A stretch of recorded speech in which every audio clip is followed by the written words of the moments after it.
dengan iman? Tak ada. Karena akal yang betul akan sampai kepada iman yang betul. Akal yang rusak tidak akan sampai kepada iman yang betul. Makanya tolak ukur ketika kita ke pasar, memilih pakaian yang akan kita beli. Bukan mata saja yang kita jadikan sebagai acuan untuk memfilter. Yang kita pakai akal. Ini bagus, ini cantik. Tapi ukuran untuk anak SMA. Begitu juga makanan. Ketika kita ke restoran, bukan cuma mata dan selera aja yang kita jadikan tolak ukuran, tetapi yang kita pakai adalah akal. Kelihatannya bagus, bentuknya cantik, warnanya bagus, tapi itu makanan untuk anjing, untuk kucing, untuk ayam, bukan untuk kita manusia. Maka tolak ukurnya untuk memilih mana benar dan mana yang tidak benar adalah akal. Begitu juga ketika kita berbicara tentang agama. Agama yang benar adalah agama yang berkesinambungan antara prosesi ibadahnya, Tuhannya, nabinya, kitabnya, rentetan syariatnya, tidak bertentangan dengan akal sehat. Jika ada keyakinan, ada agama, meskipun dipenuhi oleh semua manusia untuk memeluk agama tersebut, tapi kalau kitab sucinya, Tuhannya, pembawa agamanya bertentangan dengan kodrat kemanusiaan kita, maka itu tertolak demi kebenaran. Tapi lagi-lagi saya katakan, la ikraha fiddin, dalam Islam tak ada paksaan. Innama yatazakkaru ulul albab, hanya orang yang menggunakan akal sehat yang bisa menerima pelajaran yang Bang Suma sampaikan. Saya kira demikian sahabat. Waktu saya sudah sangat singkat, sudah lewat. Saya ada jadwal.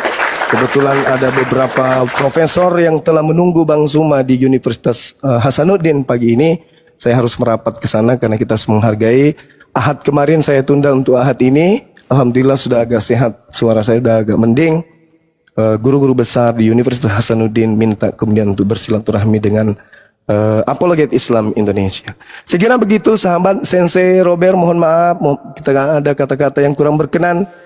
Maafkan saya dan juga kepada sahabat yang lain. Terima kasih. Saya selesai OS. Ya, dan juga memang panjang ya, tapi ya udah karena waktunya atas nanti. Iya, selesai. Insya Allah nanti kita akan sharing lagi Sensei. Ya, kalau bisa nanti kita jumpa di Makassar ya. Baik. Insya Allah. Ya, oke, sahabat-sahabat sekalian semuanya, guru-guru saya yang ada di sini, Adinda Abuya, teman-teman yang ada di YouTube, antum luar biasa semuanya, dan juga yang ada di TikTok. Saya pamit undur diri untuk sebentar saja, siang kita akan jumpa lagi. Subhanakallahumma bihamdi, asyhadu an la ilaha illa anta astaghfiruka wa atubu ilaik.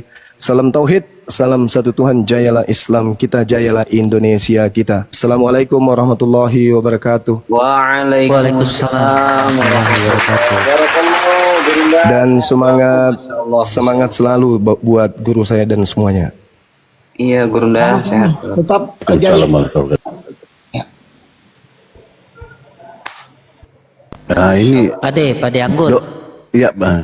Ya saya ini merasa berdosa sama, merasa berdosa dengan Bang Juma gitu sampai dia naik loh. Nah kan melihat ini berantem tadi kan keras sekali mereka ini. Nah ini gara-gara, aduh saya minta maaf Pak Robert ya. Kalau kalian jadi begitu gitu, Bang Juma sampai turun tangan loh. Kalau guru ndak sudah turun tangan ini kan sampai luar negeri nih Bang Robert. Ngeri nggak?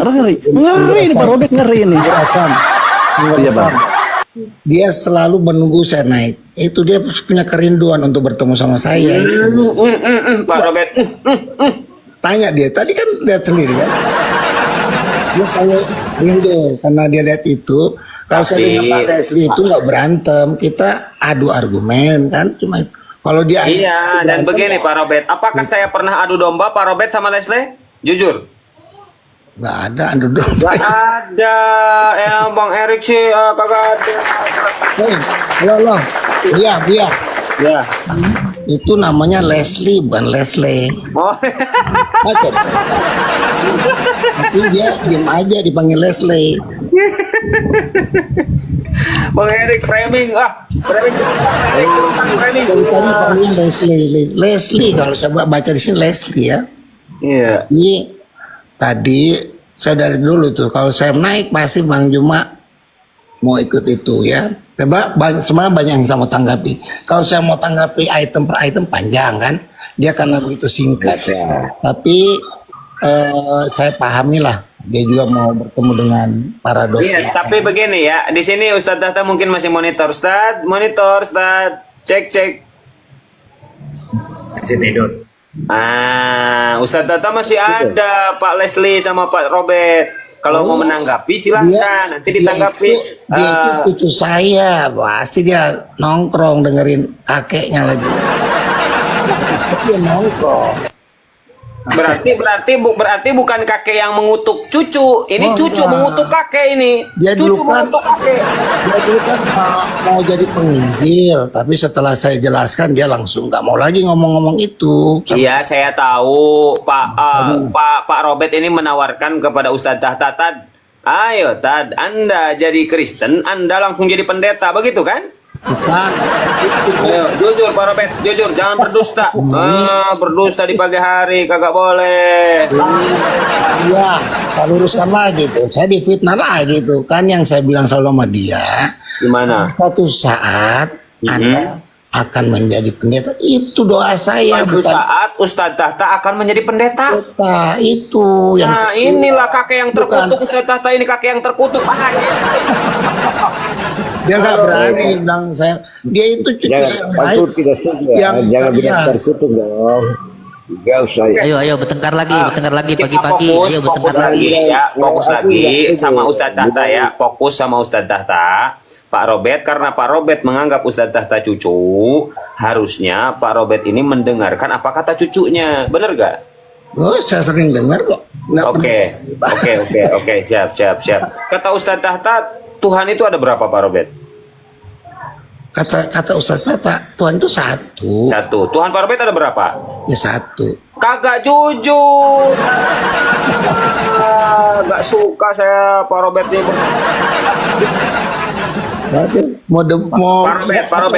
Pak Robert izin. Yesus satu. Nah, Bapak dua. Nah, Roh Kudus tiga. Ya. Ketiganya adalah Tuhan. Sepakat? Bukan ketiganya Tuhan, itu satu esensi mereka. Iya, ketiganya ini kan Tuhan semua. Bapak Tuhan. Bener gak? Bapak itu adalah sumber. Sumber ini Tuhan nggak? Tuhan bukan. Itu ya, kalau bisa bicara Tuhan ya cuma satu, Tuhan kami Yesus gitu kan. Berarti Bapak bukan Tuhan. Yakin? Bapak adalah sumber. Iya, sumber ini Tuhan bukan. Gini, apa mau Nah, aduh, tunggu apa? Pak Robert ini kajur bentar gua Pak sama Pak Leslie. Pak Leslie, monitor. Ya, siap. Oke, Pak Leslie. Bapak satu, sepakat ya? Iya, oke. Oke, Yesus dua. bikin tiga ini nanti. Roh Kudus tiga. Oke. Ketiganya adalah Tuhan, sepakat. Satu, Yesus adalah Allah itu sendiri. Satu kan? Oke. Siap, saya hargai Pak Leslie, saya hargai Pak Leslie. Hormat, Tapi hormat. karena Pak Robert ini tadi mengaku bahwa cucunya Ustadz Tahta, ternyata tidak mengikuti apa kata cucunya. Ini kacau ini Pak Robert ini. Coba bentar, saya minta tanggapan dulu ke Ustadz Tahta. Barangkali ya, bentar ya Pak Robert ya. Silakan Ustadz Tahta. Fadol Tad. Bentar Pak Leslie, sabar Pak Leslie. Bentar, silakan Tad. Iya Bu ya, katanya saya udah diwarisin gereja sama Pak Robert. Ayo.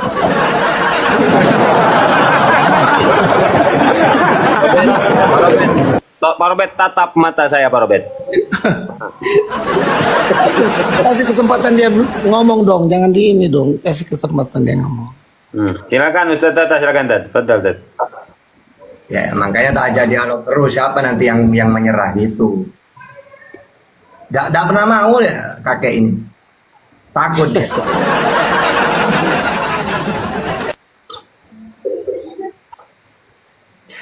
Kalah Bu ya, kalah data katanya. Wani piro gitu Tad, Pak Robert, wani piro. Macam-macam Ustadz Tahta sudah diwarisi gereja, suruh jadi pendeta. Kagak mungkin, udah bener. Muslim itu kagak ada. Yang sudah bener itu kagak mungkin mau salah.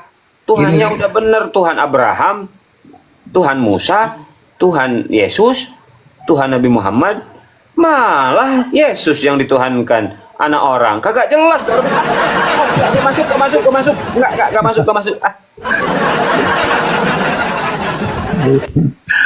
Host. Hmm. Bagus, Anda itu humoris ya, nggak apa-apa. Gini, Iya dong, yang awet muda gua tuh lihat unyu-unyu gini. masih kayak Ustadz Fatah. Gini.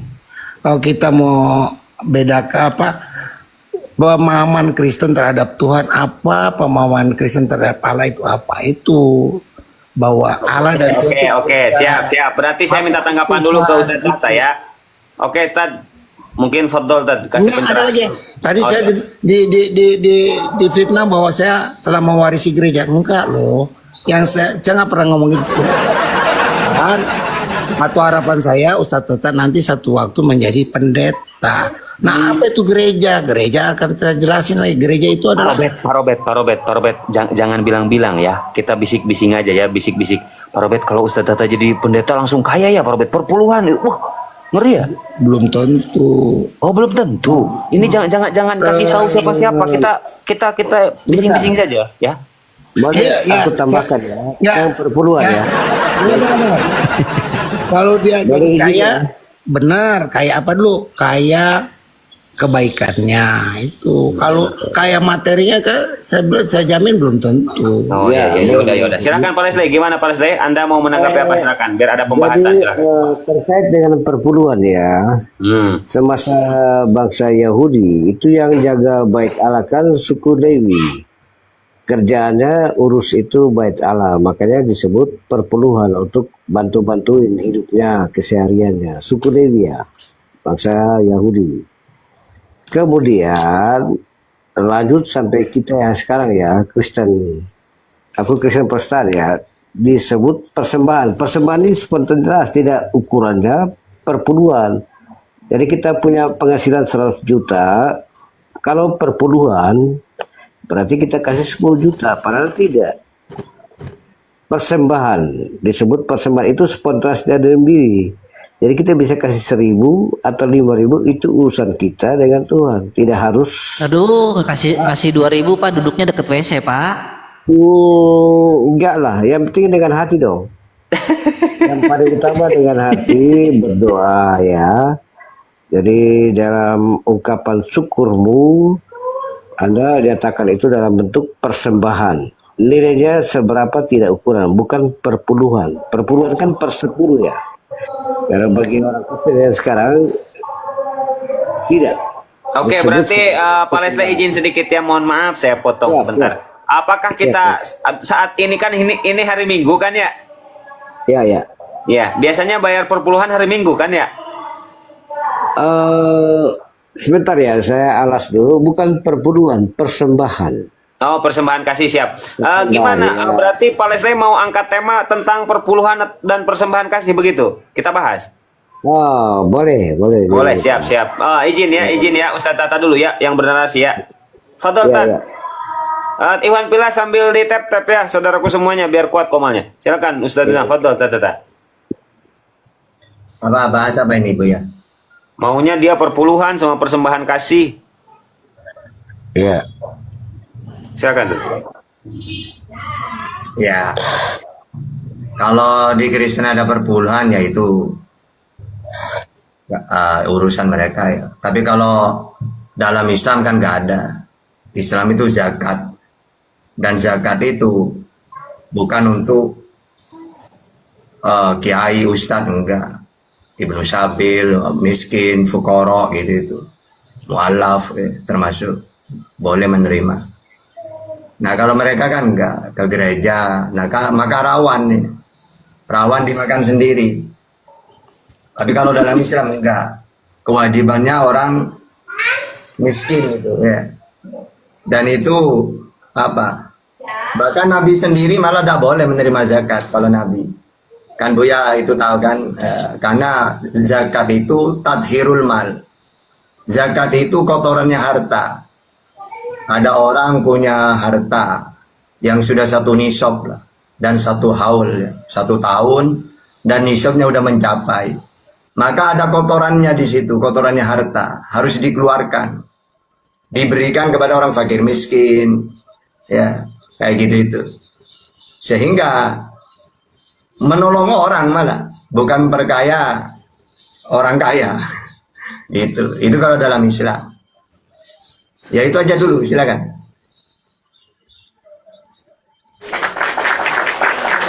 Tapi ini saya mau bertanya dulu ke dua saudara Kristen ya, Bro Leslie sama Bro Robert.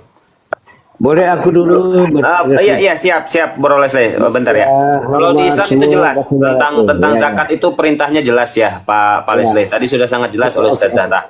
Dari kekristenan sendiri tentang perpuluhan atau persembahan kasih itu ada nggak data di Biblos gitu? Silakan mungkin. Persembahan ya, kalau yang sekarang persembahan bukan perpuluhan. Bukan perpuluhan ya, persembahan itu kan spontanitas dalam diri kita. Terserah apa mau kasih berapa itu urusanmu ya. Tidak sebut perpuluhan. Kalau perpuluhan ini kan normatif ya, bahwa dapat hasilmu berapa, kasihnya harus perpuluhan, 1/10 dari apa yang kamu dapat.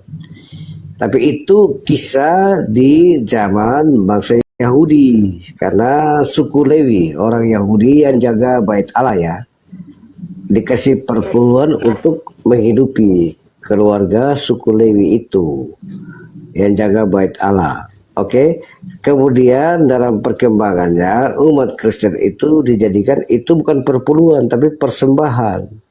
Tergantung dari diri kita mau kasih berapa, urusanmu dengan Tuhan ya.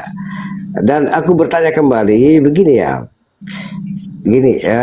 di saudaraku di umat Muslim bahwa tentang persembahan ya atau apa ya, semacam apa nggak tahu ya, tapi begini ya, semakin orang yang punya duit banyak bisa memberi lebih dari itu luar biasa, dia mendapat tempat khusus, sementara orang yang kurang-kurang tempatnya di mana, itu aku bertanya. Makasih.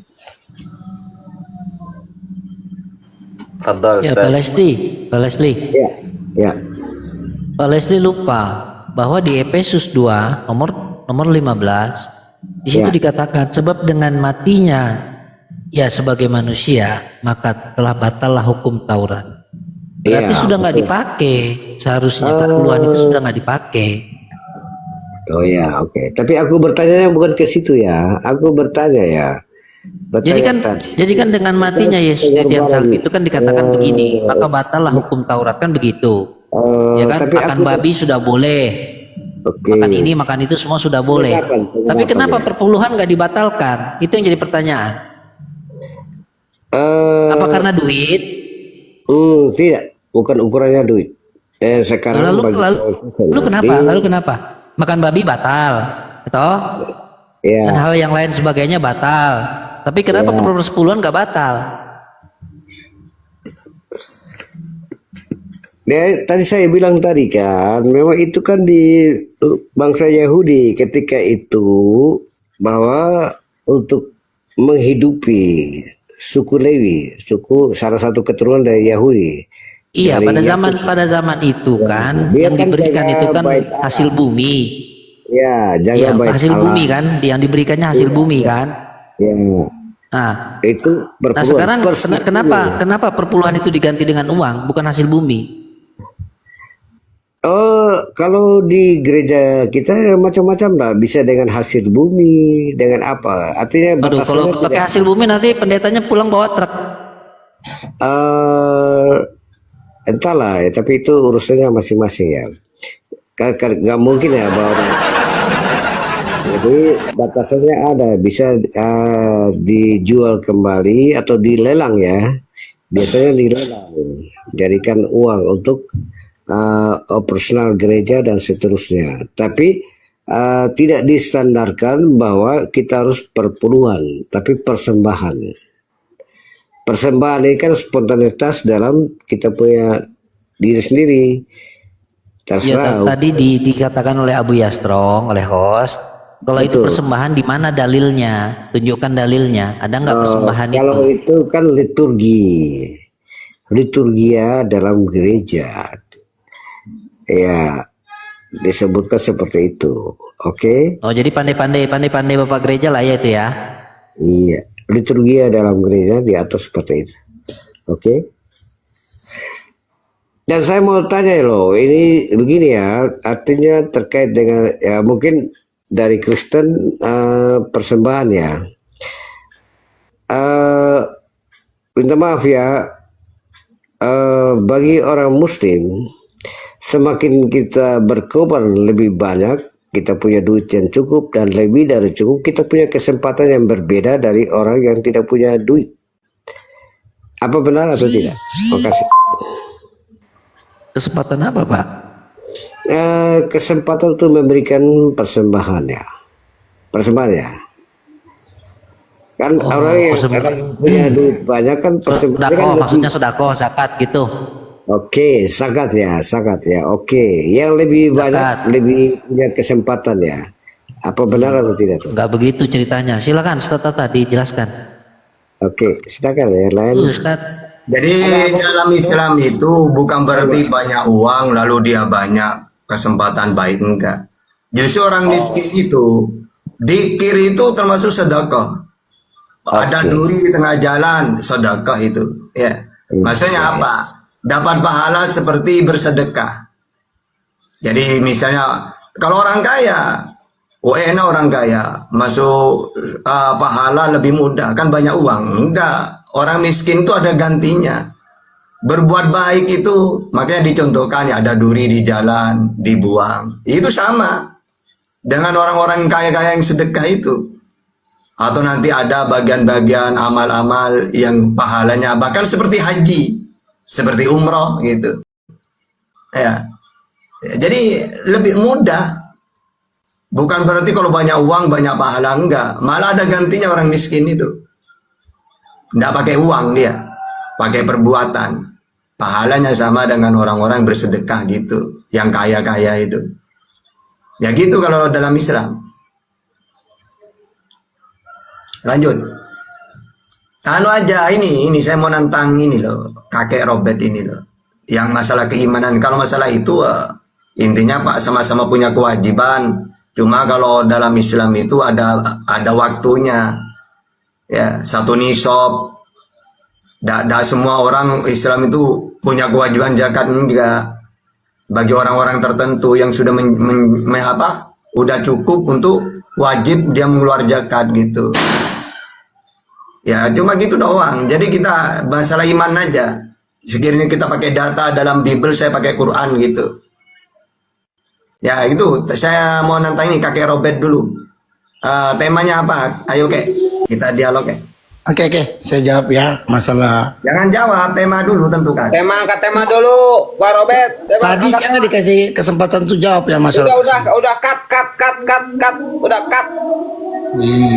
Kasih dong, tadi orang jadi aja dengar, kemudian sekarang kamu pengen jawab sedikit aja apa itu? Aduh, sedikitnya Pak Robert lama. Aduh, jangan.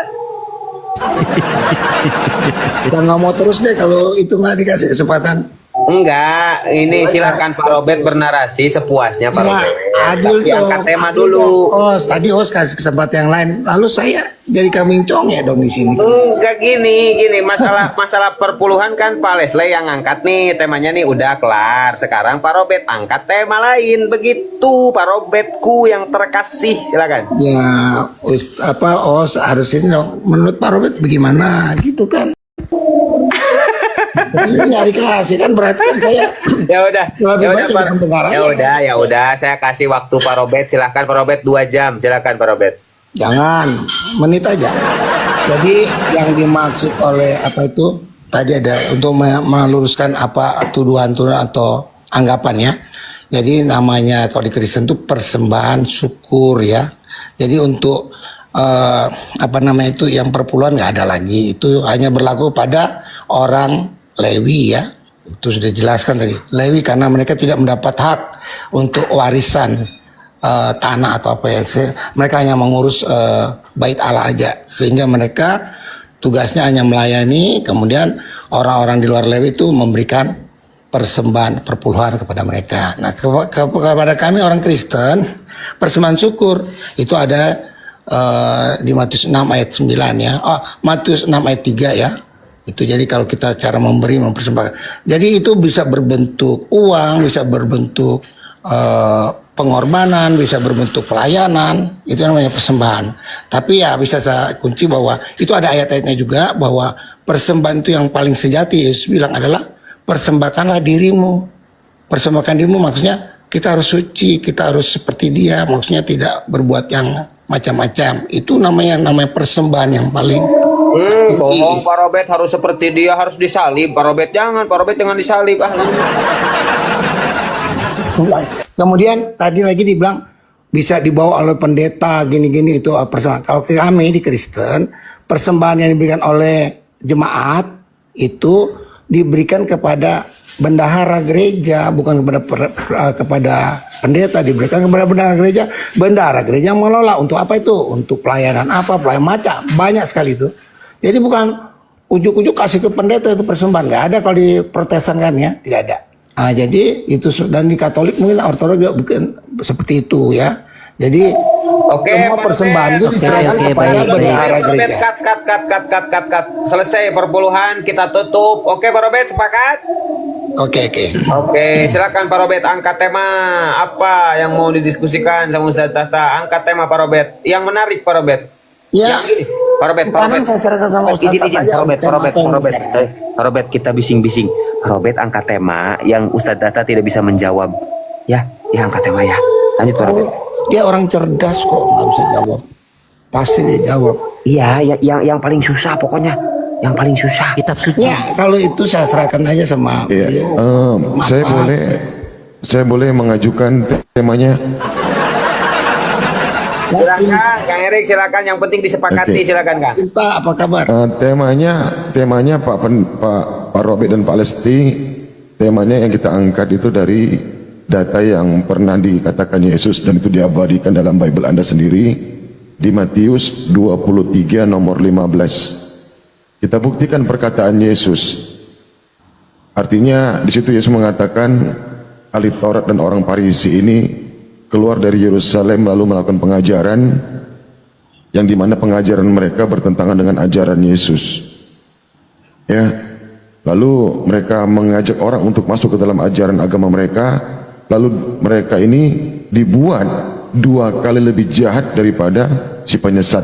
Nah, dari hal ini mungkin kita bisa mentelaah agama yang muncul setelah tiadanya Yesus di muka bumi. Ada 2 aktor apa tokoh terkenal, yaitu tokoh terkenal yang mendirikan agama, yaitu Paulus dan Nabi Muhammad SAW. Boleh kita buktikan dari data tersebut siapakah yang menggenapi di Matius 23 nomor 15. Begitu Ustaz? Cocok Ustaz? Menarik, bagus itu. Gimana Ustaz Tata, sepakat? Gimana? Ustaz sepakat? Gas. Pak Gimana Robert saudara? sama Lanjut. Pak Robert, sepakat Pak Robert? Oke. Mantap. Sekarang bukan Palesti, ini cinta selawat. Silakan Ustaz. Palesti lagi. Monggo. Pak Leslie, gimana sepakat Pak Leslie? Buka mute-nya Pak Leslie. Siap. Oke. Lanjutkan. Mantap. Lanjut Ustaz. Dan untuk Pak Leslie sama Pak Robert, catat data-data yang disampaikan oleh Ustaz Tahta ya. Catat. Lanjut Tad. Ya, jadi setiap para nabi itu ketika diutus ya, pasti dia nanti mengenalkan, memberi peringatan kepada umatnya. Di antaranya Nabi Muhammad juga gitu. Hati-hati nanti setelah aku pergi. Pasti akan ada orang-orang ngaku nabi gitu loh. Beneran itu. Ketika Nabi wafat, muncullah penyesat-penyesat nabi palsu. Namanya Musailamatul Kadzdzab. Ya. Gak enak. Begitu juga siapa? Yesus. Jangan pernah melihat seseorang dari luarnya saja. Ingat. Oke. Begitu juga nabi yang lain, Yesus saya contohkan, pasti berpesan dia supaya nanti umatnya, pengikutnya ini waspada. Misalnya pertama, Matius 7:15 sampai 16. Waspadalah terhadap nabi-nabi palsu yang datang kepadamu dengan menyamar seperti domba, tetapi sesungguhnya mereka adalah serigala yang buas. Dari buahnya lah kamu akan mengenal mereka. Ya. Dapatkah orang memetik buah anggur dari semak duri atau buah ara dari rambut duri? Di sini ada pengertian, intinya gini. Pertama, dia itu bukan Israel, kan Israel domba kan sebutannya. Aku diutus hanya kepada domba-domba yang hilang dari Israel. Berarti domba ini Israel gitu. Dia menyamar seperti domba, padahal dia serigala. Serigala ini sampai sekarang sebutan untuk Roma ya. Nah, berarti siapa orangnya? Tidak mungkin Nabi Muhammad. Nabi Muhammad tidak pernah mengatakan dirinya orang Roma ya, dan tidak pernah ngaku dirinya Yahudi, domba, enggak. Ternyata kalau saya pakai data, Paulus orangnya, karena dia ngaku orang Roma dia. Kisah Para Rasul 22, 25 sampai 27. Ya, di situ ketika dia mau dihukum ya.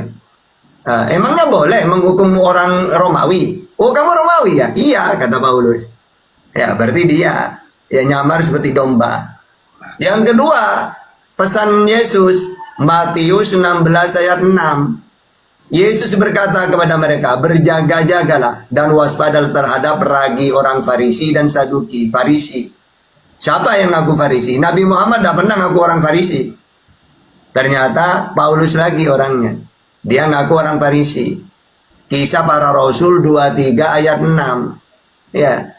Dan karena ia tahu bahwa sebagai dari mereka itu termasuk golongan orang Saduki dan sebagian termasuk golongan orang Farisi, ia berseru di dalam mahkamah agama itu, katanya, hai, katanya Paulus, saudara-saudaraku, aku adalah orang Farisi.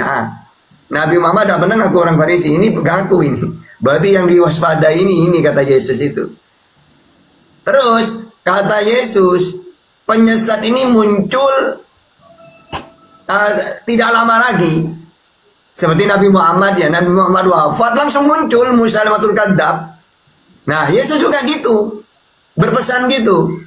Lukas 21 ayat 8. Jawabnya, waspadalah supaya kamu jangan disesatkan, sebab banyak orang akan datang dengan memakai namaku dan berkata akulah dia, dan saatnya sudah dekat.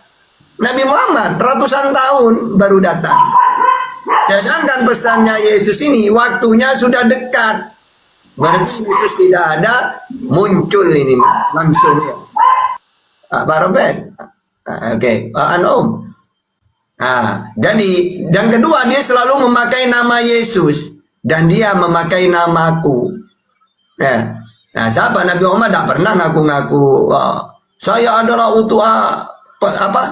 dipilih oleh Yesus, gak ada. Nah, kalau Paulus 1 Korintus 1 ayat 1 atau 2 Korintus 1 ayat 1 sampai 2, dia selalu memakai nama Yesus supaya laku ajarannya. Ya, jadi jelas ketika temanya di framing apakah ini Nabi Muhammad atau Paulus, jelas Paulus data-datanya. Terus yang terakhir, dari buahnya inilah bisa ketahuan apa buah ajaran inti. Kata Yesus, Matius 11:25, aku bersyukur kepadamu Bapa, Tuhan langit dan bumi. Jadi Tuhan itu Allah Bapa, Tuhan langit dan bumi. Tapi Paulus mengajarkan apa? Roma 10 ayat 9 itu. Kalau kamu mengaku dengan mulutmu bahwa Yesus Tuhan, nah dari buahnya ketahuan. Karena ajaran inti Yesus itu tauhid. Markus 12:29. Hukum yang terutama, dengarlah hai Israel, Tuhan Allah kita, Tuhan itu Esa. Cuma dialah satu-satunya. Nah, ternyata Paulus dia memperkenalkan sosok Tuhan lagi. Berarti dari buah ini sudah tahu dari ajarannya ini. Ajaran inti dirubah. Termasuk nanti yang terakhir membatalkan hukum Taurat gitu itu. Banyaklah nanti ya. Intinya tidak mengarah ke Nabi Muhammad sama sekali. Sedikit pun gak ada. Kalau ke Paulus, waduh, ini hampir 100% ini mengarah semua. Gitu. Silakan. Oke, silakan Pak Robert ditanggapi atau Pak Leslie. Ya, Pak Leslie dulu. Pak Leslie silakan ditanggapi Pak Leslie. Pasti jawabannya nggak nyambung. Ayo, Pak Leslie, ayo nyambung ya. Ayo tanggapannya. Ayo. Ya kan, Paro duluan biar aku tinggal lengkapi aja. Lebih senior ya, silakan bicara. Oke, terima kasih Pak Ustadz Tata. Itu ya saya hargai pendapatmu atau pemahamanmu seperti itu ya. Tapi kami orang-orang Kristen sejati bukan seperti itu pemahamannya tentang Paulus ya. Dan kalau mau baca siapa Paulus itu mulai dari Kisah Para Rasul 9. Sebelumnya memang dia itu anti orang-orang pengikut Yesus ya. Yang disebut orang-orang pengikut Tuhan atau jalan Tuhan. Itu dikejar-kejar malah dibunuh ya. Tapi setelah dia bertemu dengan Yesus mau menuju ke Damsik itu kan, mulai dari situ kita lihat pertobatannya dia itu kan. Dia nggak akan lagi kejar-kejar orang-orang yang pengikut Yesus. Kemudian dia malah jadi murid ya atau pengajar tentang apa yang diajarkan oleh Kristus itu. Dan tidak pernah Yesus bilang Paulus itu adalah nabi palsu atau sedangkan dia bukan nabi, dia kan dibilang pesuruh aja ya atau rasul ya. Dan kemudian tadi tema diangkat oleh siapa itu tadi bilang dari Matius 15 itu di Matius berapa itu tadi? Yang Matius 23 itu kan jelas sekali situ tentang orang Farisi. Siapa orang Farisi? Dan pada waktu itu kan Paulus belum ada ya. Yang dikecam oleh Yesus habis-habisan itu orang-orang Farisi yang bukan si Paulus. Memang si Paulus itu orang Farisi itu kan mereka ahli Taurat. Yang Yesus bilang udah menyimpang ajarannya dia itu. Mereka sudah menduduki kursi Musa. Jadi ajarannya dia boleh kamu dengar tapi kelakuannya jangan dilihat. Sebab mereka mengajarkan tentang ini tapi kelakuannya tidak sama. Maka Yesus selalu kecam mereka. Nah, pada waktu itu kan Paulus belum ada ya. Paulus masih anak kecil mungkin pada waktu itu ya. Nah, tahu dia muncul, dia ngejar-ngejar orang Kristen. Nah, gitu. Jadi kalau itu dituduhkan pada Paulus itu nggak tepat ya. Nggak ada di Kisah Para Rasul Yesus mengutuk atau mengatakan Paulus ini. Malah dia dikuatkan oleh pimpinan daripada para murid Yesus yaitu Petrus. Petrus bilang di 2 Petrus 3 ayat 23 itu. Memang kamu akan bingung ajarannya si Paulus. Kalau nggak ngerti pasti kamu akan tersesat. Kamu akan berbalik maksudnya. Sebab dia itu adalah dia seorang lulusan daripada pengajar masalah Taurat itu gurunya itu adalah si Gamail itu kan. Gurunya Gamail loh, jangan main-main. Itu ahli kitab itu kan. Nah, dia satu murid yang lulusan terbaik. Kemudian dia adalah seorang sarjana ya. Jadi kalau dia punya tulisan-tulisan memang banyak itu perumpamaan-perumpamaan atau banyak majas-majas yang kita nggak paham. Nah, dan itu pimpinan daripada murid-murid Yesus atau dibilang Rasul Petrus itu mengaminkan dia dan telah memvalidasi apa yang dia tulis. Semua divalidasi sama Petrus. Dia itu pimpinan. Yang Yesus bilang dia adalah batu karang itu kan. Si Petrus itu di atas batu karang ini aku dirikan gerejaku. Nah, itu Yesus bilang ke Petrus. Pimpinan daripada dia adalah soko guru. Si Petrus itu soko guru ya. Dia, Yohanes dan Yakobus. Mereka disebut soko guru. Jadi kalau dibilang itu Paulus itu difitnahkan seperti itu ya. Kami dari orang Kristen belum pernah mendapatkan itu. Dan bukan saja Paulus yang mengatakan Yesus Tuhan, itu para murid loh. Sebut dia Tuhan ya. Jadi bukan ujuk-ujuk si Paulus ini mengatakan jadi itu jadi ada suara nih. Ada halo? Ada suara yang masuk ya. Nah, jadi kira-kira gitu. Jadi Abaikan itu ambulan lewat Pak Robert, abaikan. Iya. Ya kita kan lagi diskusi sopan dan ringan. Iya itu, ambulan jangan lewat ya. dulu. Ganggu aja lanjut Pak Robert. Kalilaan. Kita kan lagi diskusi bermartabat. Kalau begini kan nggak elok kan. Saya sangat menghormati yang ada di sini, apalagi Ustadz Tata itu cucu saya kan. Nah, jadi apa yang dia bilang Paulus bertentangan sama Yesus ya itu menurut kami keliru ya. Saya nggak bilang salah, itu keliru. Dan tidak ada Yesus, coba cari ayat Yesus mengutuk si Paulus. Yang dikutuk atau yang dicerca atau yang terus sama ditegur oleh Yesus itu orang ahli Farisi, begitu. Ahli Farisi itu mereka memahami Taurat, menguasai Taurat tapi tidak memahami. Mereka memberikan mereka memberikan orang-orang itu beban yang berat, mereka sendiri tidur saja. Apa firman Tuhan mereka tidak jalani. Maka Yesus bilang kepada mereka, kepada orang-orang Israel, pengajarannya dia boleh kalian terima, boleh kamu dengar, tapi caranya dia atau kelakuannya dia atau attitude-nya mereka jangan kau ikuti. Mereka seperti kuburan yang dilabur putih itu. Jadi mukanya aja kelihatan suci, ternyata hatinya bobrok. Nah, kan baca terus itu Matius 23 itu terus tuh. Baru kita paham siapa yang dimaksud oleh Yesus yang dia kecam terus itu. Dikecam terus sama Yesus. Itu yang dimaksud adalah orang-orang Farisi seangkatan Yesus. Kalau itu siapa si Paulus ini kan dia setelah Yesus kan. Nah, jadi kira-kira begitu. Ya, apalagi? Boleh?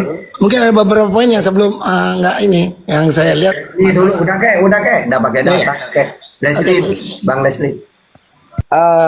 Kalau aku prinsipnya kalau Paulus itu sebelumnya kan Saulus. Saulus itu ketika itu kan orang Farisi, keturunan Yahudi. Dalam perjalanan ke Damsyik itu dia mau ajukan mohon izin ke penguasa di Damsyik untuk kejar orang-orang yang pengikut Yesus, bunuh, aniaya dan seterusnya ya. Tapi luar biasa ditangkap oleh Tuhan Yesus, tapi penampakannya dalam bentuk cahaya. Kemudian ada perkataan yang disampaikan oleh Tuhan Yesus ya. Kemudian setelah dia melihat cahaya itu dia menjadi buta.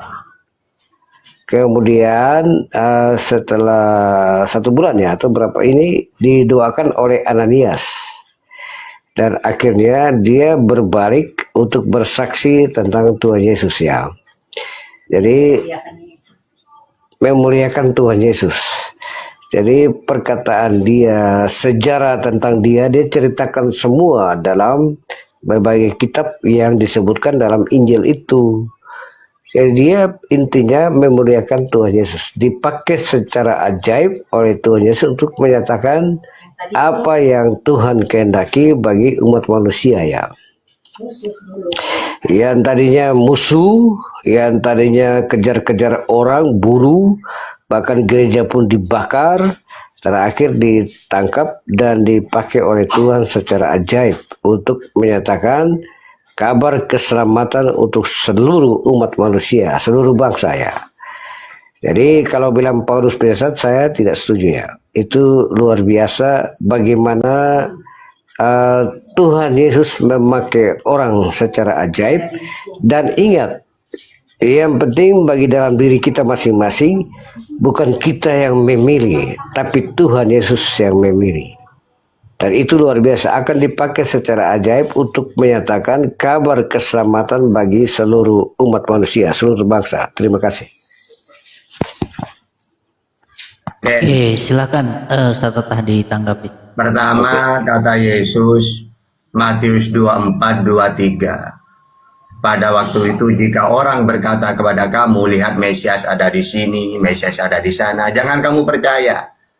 Apalagi yang bertemu dengan Paulus ini sosok cahaya. Ya. Nah, ini bahaya kalau cahaya. Kenapa kok bahaya kalau berupa cahaya? Takutnya Paulus ini lupa dengan ucapan dia. 2 Korintus 11 ayat 14. Hal itu tidak usah mengherankan, sebab iblis pun menyamar sebagai cahaya Tuhan.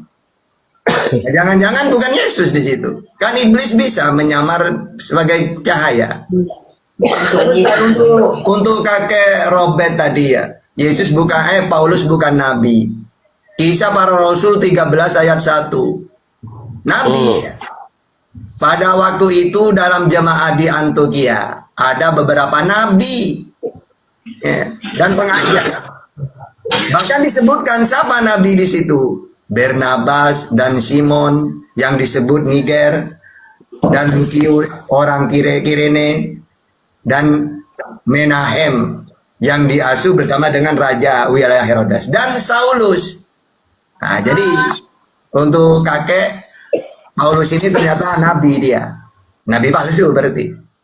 Terus kita lihat buah-buahnya ya, dari buahnya orang itu menilai itu kan kata Yesus, lihatlah buahnya.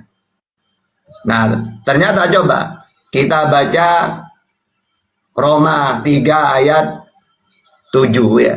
Tetapi jika kebenaran Allah oleh dustaku semakin melimpah bagi kemuliaannya, ya, maka aku masih dihakimi.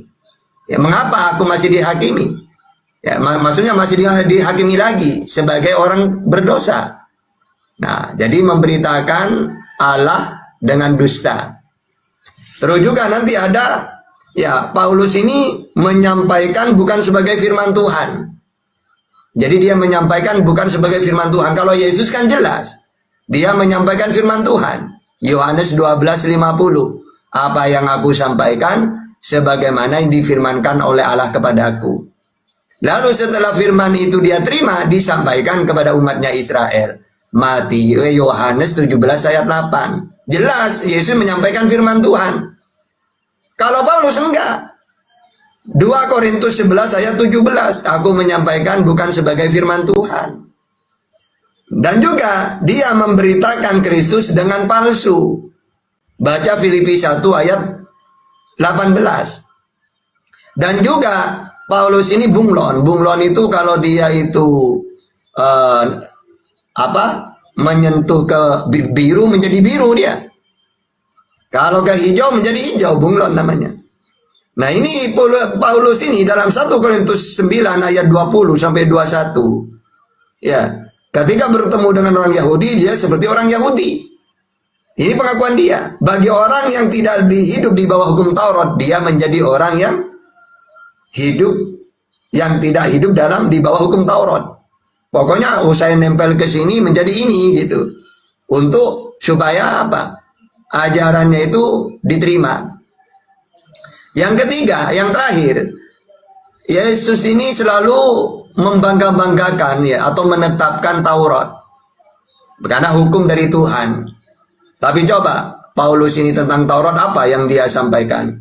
Pertama, di dalam Roma 3:21, tanpa hukum Taurat kebenaran Allah telah dinyatakan. Tanpa hukum Taurat katanya. Ada juga dalam Roma 3:28, manusia dibenarkan karena iman, bukan karena melakukan hukum Taurat. Padahal hukum Taurat ini perintah dari Tuhan. Yesus sendiri satu iota pun tidak pernah mau menghilangkan itu. Bahkan di dalam Roma 4:15, Taurat membangkitkan murka katanya. Nah, ini kan luar biasa ini.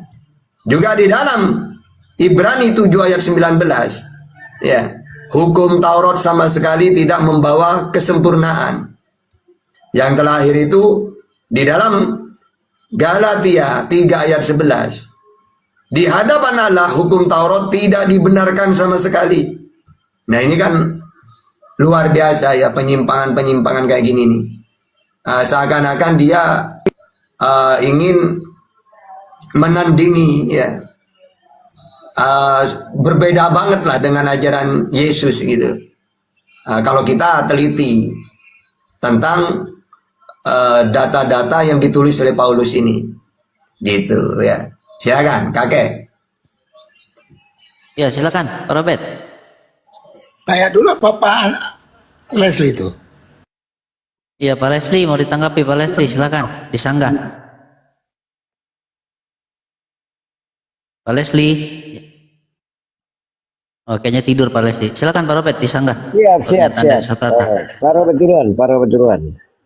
Ya, Ustadz Tata, banyak sekali ayat yang sampai 10 lebih kalau mau kita. Terlalu banyak ayat. Kalau kita mau fair, ayat per ayat itu kita bahas. Ini terlalu banyak, ini kan bisa lupa ayatnya itu. Ya cukup ya kita bahas. Iya, jadi kita bahas. Oh, Paulus bilang dia berdusta. Ayo kita bahas. Oh, Paulus bilang begini, kita bahas. Itu kan punya konteks masing-masing, Pak Ustadz. Iya. Oh, kita antem semua bingung. Saya juga, waduh banyak sekali. Nah, jadi gini, kalau kita Tata nggak hafal nih Tata. ya. Nah, kan kita lagi bahas Paulus itu bertobat. Itu lihat di Kisah Rasul 9. Itu aja dulu ayat itu. Di situ Pak Ustadz curiga itu cuma cahaya. Itu ada kelanjutannya Pak Ustadz. Ya. Jadi bukan cahaya aja. Setelah dia lihat cahaya itu dia sampai buta. Kemudian ada firman Tuhan ya. Ada murid Ari. Di Damsyik ada seorang murid Tuhan bernama Ananias. Firman Tuhan kepadanya dalam suatu penglihatan. Maksudnya firman Yesus ya. Ananias jawabnya. Ini aku Tuhan. Firman Tuhan. Nah, kepada Ananias. Mari pergilah ke jalan yang bernama Jalan Lurus. Dan carilah di rumah Yudas seorang dari Tarsus yang bernama Saulus. Ia sekarang berdoa. Ah gitu kan. Jadi waktu Paulus bertemu dengan cahaya itu bukan cahaya. Itu ada dijelaskan di ayat berikutnya bahwa itu Yesus yang bertemu sama dia. Lalu di ayat 12-nya. Dan dalam suatu penglihatan ia melihat ini Yesus lagi menjelaskan kepada Ananias tentang si Saulus. Nanti jawabnya kita baca lagi ayat 12. Dan dalam suatu penglihatan ia melihat bahwa seorang yang bernama Ananias masuk ke dalam dan menumpangkan tangannya ke atasnya supaya ia dapat melihat lagi. Nah, jadi itu Tuhan Yesus kasih penjelasan kepada Ananias. Lalu jawab Ananias nih, Tuhan, dari banyak orang telah kudengar tentang orang itu, tentang si Paulus, betapa banyaknya kejahatan yang dilakukannya terhadap orang-orang kudusmu di Yerusalem, maksudnya terhadap murid-murid Yesus. Dan ia datang kemari dengan kuasa penuh dari imam-imam kepala untuk menangkap semua orang yang memanggil namamu, memanggil nama Yesus ya. Tapi firman Tuhan kepadanya. Jadi firman Yesus kepada si Ananias, pergilah, sebab orang ini adalah alat pilihan bagiku untuk memberitakan namaku kepada bangsa-bangsa lain serta raja-raja dan orang-orang Israel. Ini Yesus bilang ke Ananias, aku sendiri akan menunjukkan kepadanya betapa banyak penderitaan yang harus ia tanggung oleh karena namaku. Jadi Ananias diperintahkan diperintahkan oleh Yesus untuk bertemu sama si Saulus ini yang sebelumnya si Paulus yang sebelumnya namanya Saulus. Dia matanya lagi buta.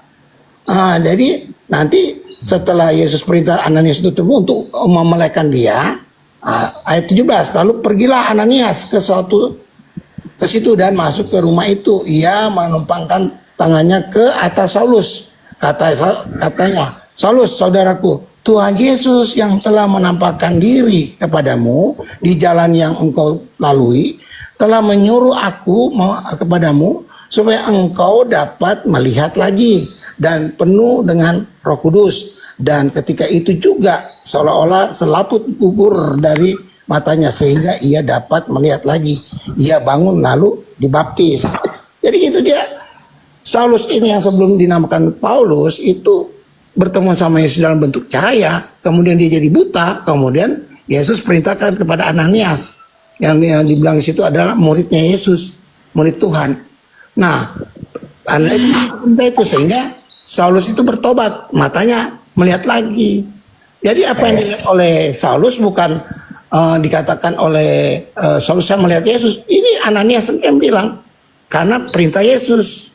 Karena perintah Yesus itu kalau mau baca Kisah Para Rasul ya utuh dong, jangan ini ya. Kemudian jadi sudah jelas kan bahwa ini ayat, saya memberikan ayat di Kisah Para Rasul itu kan sampai 17. Lalu selanjutnya kan masih banyak itu. Lalu dia dan setelah ia makan pulih kekuatannya, lalu kesimpulannya bahwa si Paulus ini dipilih oleh Yesus untuk memberitakan Injil kepada orang-orang di luar Israel. Nah, tadi saya meluruskan si Saulus ini atau Paulus itu dia bukan keturunan Yahudi, ya, tapi dia salah satu keturunan daripada Yakub ya, saya lupa namanya ya. Jadi gitu. Yang jelas dia orang Israel. lahir di Roma, dia memang lahirnya Roma, maka dia mempunyai kewarganegaraan Roma. Begitu. Jadi kalau Pak Ustadz kasih berapa ayat itu kita bahas satu-satu itu ada konteks per konteks itu Pak Ustadz. Kan kita udah bahas 5 tahun yang lalu itu. Konteks per konteks itu kan. Jadi baru kita paham, oh begitu. Jadi jangan kita langsung menjas bahwa Paulus adalah seperti ini. Kalau kita nggak baca semuanya ya kita ya apa yang dijelaskan oleh 2 Petrus 3 ayat 23 itu kita akan tersesat. Jadi apa Bro? Ya. Baik, Pak Robert. Utara Baik, itu. Pak Robert. Silakan ditambahkan oleh Pak Lesti. Ini semua dari kamar mandi sudah main. Oke. Lanjut. Silakan ditambahkan Pak Lesti. Kalau saya intinya bahwa pekerjaan Tuhan Yesus itu luar biasa loh. Bukan kita yang memilih, tapi Tuhan Yesus yang memilih. Kisah tentang Paulus dari Saulus menjadi Paulus. Jadi, itu luar biasa bagaimana Tuhan pakai secara ajaib ya. Soal ayat-ayat tadi sudah disebutkan oleh kakakku Pak Robert, itu luar biasa. Jadi intinya bagi iman orang Kristen yang di luar yang menyangkal, yang menyerang apa kan kita selalu berdoa, pasrahkan ke hadapan Tuhan Yesus. Biarlah Tuhan Yesus mengatur menurut apa yang Dia kehendaki. Bukan saya yang memilih atau Pak Robert yang memilih, tapi Tuhan Yesus yang memilih. Urusan masing-masing silakanlah didoakan, berdoa dalam pergumulan pribadi. Di manakah jalan kebenaran dan keselamatan yang Tuhan janjikan? Pemilik hidup janjikan untuk hidup kita ini. Terima Oke, kasih. baik Pak Leslie. Oke. Berarti sepakat ya dengan pendapat Pak Robert ya? Sepakat ya, dengan setuju. pendapat Pak Robert. Ini aku setuju, luar biasa. Dia menjelaskan. Ya, silakan lengkap. Ustaz Tata disanggah kembali. Oke. Jadi begini ya. Untuk mengetahui kebenaran atau bertobat dia seharusnya dikembalikan ke ajaran Yesus. Nah nyatanya kan enggak kan, justru tanpa menantang ajaran inti Yesus malah. Kalau dia bertobat maka beritakan Injil. Injil itu apa? Kan firman Tuhan yang diberikan kepada Yesus kan. Apa isinya? Di antaranya Yesus itu ngaku utusan. Bahkan untuk Israel saja utusan itu. Matius 15:24. Terus juga pemimpin untuk Israel. Matius 2 ayat 6. Terus berdoa untuk Israel. Yohanes 17:9. Dan pada akhirnya yang dihakimi hanya 12 suku Israel. Ya, itu di dalam Matius 19:28. Nah, ini jelas utusan di sini. Juga sebagai nabi. Markus 6 ayat 4. Sebagai hambanya Allah. Kisah Para Rasul 3 ya, atau Matius 12:18 seharusnya. Ya. Bukan malah menjadikan Yesus Tuhan. Ya, justru bukan pengajaran Yesus kalau mentuhankan Yesus itu. Karena hidup yang kekal saja kata Yesus, mengimani Yesus sebagai utusan bukan sebagai Tuhan. Ya, Matius 19:16, Yohanes 5:24, Yohanes 17 ayat 3. Jadi kalau ingin hidup yang kekal itu mentuhankan satu-satunya Allah yang benar dan Yesus sebagai utusan. Tapi nyatanya Paulus malah melibatkan Yesus ini sebagai Tuhan. Bahkan kata Paulus ya, Roma 14:9, sebab untuk itulah Kristus telah mati dan hidup kembali supaya ia menjadi Tuhan. Padahal kata Yesus Tuhan yang benar hanya Allah. Matius 11:25. Allah Bapa itu yang Tuhan. Jadi kakek Robert, kalau mau mengatakan Yesus itu tobat atau tidak, lihat ajarannya bertentangan nggak dengan ajaran Yesus. Nah kalau dia tetap ajaran inti Yesus dipakai, ya berarti dia bertobat. Tapi nyatanya dia apa? Dia memberitakan Injil ya atau ajaran Yesus kepada semua orang, tapi berbeda dengan ajaran Yesus. Ya semuanya hampir 100% itu berbeda. Karena Yesus ini selalu mengatakan dirinya itu apa? Mentuhankan Allah. utusan. Yohanes 5:37, Bapa yang mengutus aku, dia yang bersaksi tentang aku. Nah, sehingga kalau kita mentuhankan dia, pakai data yang mana? Pasti larinya ke Paulus. Berarti nanti bertentangan ajaran Paulus dengan Yesus nanti. Siapa Tuhan yang benar menurut Yesus dan siapa Tuhan yang benar menurut Paulus. Nah, ya kayak gitu nanti akhirnya akan ya seperti tadi itu bertengkar nanti. Ya. Karena apa? Karena sudah merubah ajaran yang sudah ditentukan oleh Tuhan melalui Yesus, dan oleh Yesus sudah disampaikan. Coba dalam Yohanes 17:8 itu, sebab segala firman yang kau sampaikan kepadaku telah aku sampaikan kepada mereka. Final sudah itu. Masa masih butuh surat-surat Paulus lagi? Nah, malah tambah rusak ajaran firman Tuhan, lalu dibandingkan dengan ajaran yang bukan dari firman Tuhan. Ketika bertentangan nanti gimana? Mana yang harus dipercaya? Kalau Paulus mengatakan aku menyampaikan bukan sebagai firman Tuhan, tapi mereka mentuhankan Yesus. Yesus ngaku menyampaikan firman Tuhan, yaitu Allah Bapa itu yang Tuhan. Nah, tinggal kita percaya ke siapa? Kalau percaya ke Paulus, Yesus Tuhan. Kalau percaya ke Yesus, Bapa, Allah Bapa yang Tuhan. Nah, mau percaya yang mana? Nah, gitu, tinggal apa? Tinggal dipilih aja nanti. Gitu, mau ikut ajaran Paulus atau Yesus? Gitu, kakek. Silakan. Boleh saya sedikit menambahkan Ustaz? Pak Robert dan Pak Leslie. Nah. Oke, terima kasih. Jadi dari rujukan data yang saya bawa tadi di awal di Matius 23 nomor 15. Nah, jadi setelah saya mendengar dari narasumber kedua, dua orang daripada Kristenan ini, mereka mengatakan ada persaksian antara Paulus dan Ananias bertemu dengan Yesus. Sementara sendiri Yesus mengatakan di Matius 24 nomor 23, pada waktu itu jika orang berkata kepada kamu, lihat Mesias ada di sini atau Mesias ada di sana, jangan kau percaya. Jadi surat-surat Paulus itu munculnya setelah Yesus tidak ada lagi di permukaan bumi. Ini jadi pertanyaan, siapakah yang bertemu dengan Ananias dan Paulus tersebut? Apakah Mesias yang asli yang berfirman, yang mengatakan di Matius 24 nomor 23 ini, atau ada Yesus lain? Sebab Mesias-Mesias palsu dan nabi-nabi palsu akan muncul dan mereka akan mengatakan tanda-tanda yang dahsyat dan mukjizat-mukjizat, sehingga sekiranya mungkin mereka menyesatkan orang-orang pilihan juga. Ini kata Yesus sebelum terangkat ke langit. Nah, peristiwa tadi yang disebutkan saudara Kristen adalah peristiwa di mana Yesus tidak ada lagi di muka bumi. Kata Yesus, jangan kau percaya kalau aku berada di sini, aku ada di sana, dan mereka memakai namaku, jangan kau percaya. Nah, ini siapa ini Pak sebenarnya yang ditemui oleh Paulus ini dan Ananias itu sendiri?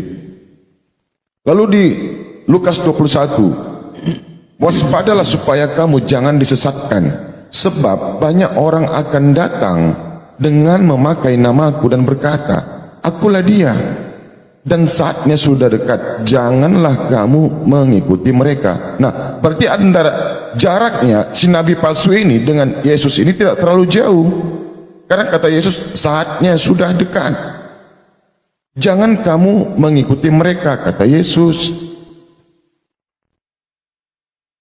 Nah, siapa sekarang ini Pak? Siapa? Coba bisa nggak kita saling jujur gitu? Jangan kita pemakai dogma atau doktrin. Nah, kita di sini bicara tentang Yesus, di mana Yesus itu hidup di tengah-tengah Bani Israel, di tengah-tengah bangsa Yahudi. Ya, jujur, Islam atau umat Nabi Muhammad ataupun umat Kristen ini belum ada pada saat itu. Nah, kita harus mencari, meng-cross check apa yang terjadi setelah Yesus terangkat ke langit. Nah, dalam data tadi, setelah mereka mentobatkan satu orang saja, lalu mereka membuat satu orang ini menjadi dua kali lebih jahat daripada si penyesat. Nah, siapakah mereka? Nah, kita buktikan dalam 1 Korintus 8 nomor 6, menurut bahasa aslinya, ada satu Theos saja, yaitu Bapa, dan hanya ada utusan atau kurios saja, yaitu Yesus. Nah, jadi diksi-diksi yang diajarkan Paulus kepada orang Yahudi ini tidak pernah membedakan, maksudnya tidak pernah menyamakan yang namanya Allah sama Yesus. Berbeda. Bapa itu Tuhan, Yesus itu utusan. Nah, lalu kenapa di kitab saudara tertulis hanya ada satu Allah saja, yaitu Bapa, dan hanya ada satu Tuhan saja, yaitu Yesus? Ini berbeda dengan ajaran Paulus.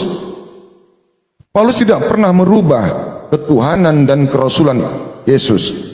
Justru kedatangan Paulus menghancurkan, menghantam syariat-syariat para nabi yang pernah diajarkan kepada bangsa Yahudi. Karena bangsa Yahudi di zaman itu siapa Tuhan mereka, mereka tahu. Siapa Tuhannya Yesus, mereka tahu. Siapa yang menciptakan, menjadikan Yesus, mereka tahu. Di muka bumi sumbernya dari siapa, mereka tahu. Yaitu dari Allah Bapa yang mengutus Yesus.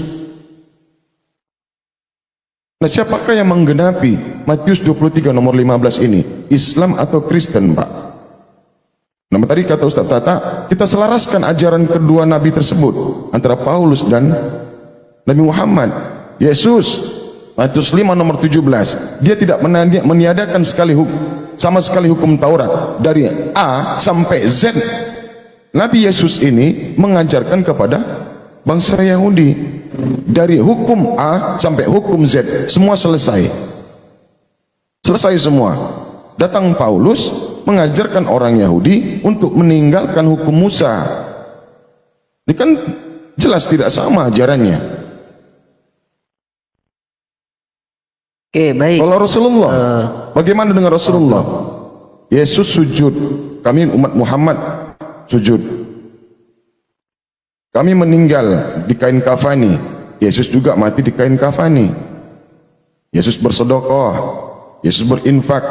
Banyak kemusliman, keislaman yang dipakai dalam kehidupan sehari-hari Yesus ini sama halnya dengan kami. Yesus mengenakan jubah, umat Islam juga banyak mengenakan jubah. Nah, Kristen memakai jas. Dari mana ajarannya? Yes, saya rasa demikian Pak, ditanggapi anti kelamaan. Lanjut. Ya, oke, baik. Pak Lesti dengan Pak Robert juga Ustadz Tata, silakan TikTokan aja. Silakan dibuka mute-nya Pak Robert, Pak Leslie. Pak Leslie, nah tidur kan? Pak Robert duluan dulu.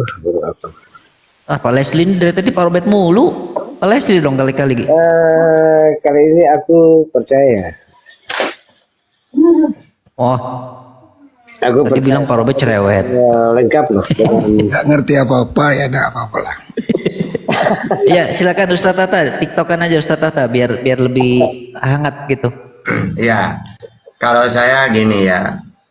Enggak, giliran Pak Robert sekarang yang menanggapi dulu. Silakan, langsung TikTokan aja. Oh, langsung kek. Tadi Pak Cinta mengatakan banyak lagi tuh, harus bahas satu-satu Pak Cinta.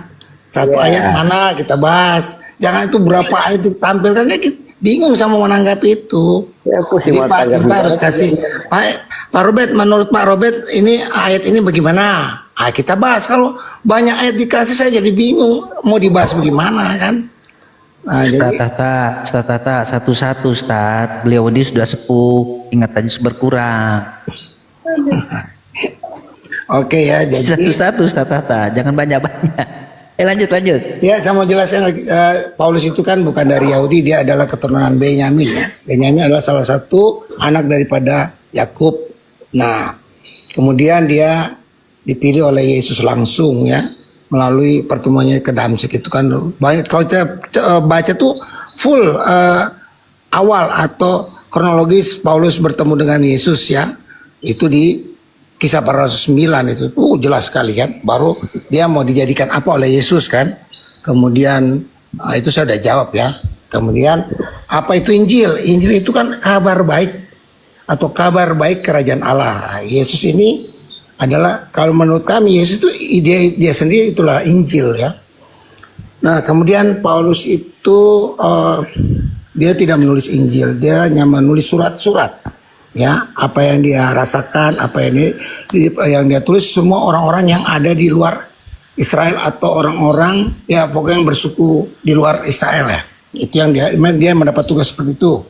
Nah, maka dia jelaskan, maka saya bilang, Pak Ustadz Tata, itu tentang Paulus menulis surat sebanyak 14 surat, itu sudah divalidasi oleh ketuanya, ketua para murid, yaitu Petrus. Tidak ada satupun tulisan Paulus itu disangka oleh Petrus, malah diamini. Cuma memang dia lebih, karena dia itu sarjana, dia punya narasi memang sangat berbeda ya. Dia banyak menggunakan majas, atau disebut apa itu ya, majas apa dia pakai itu.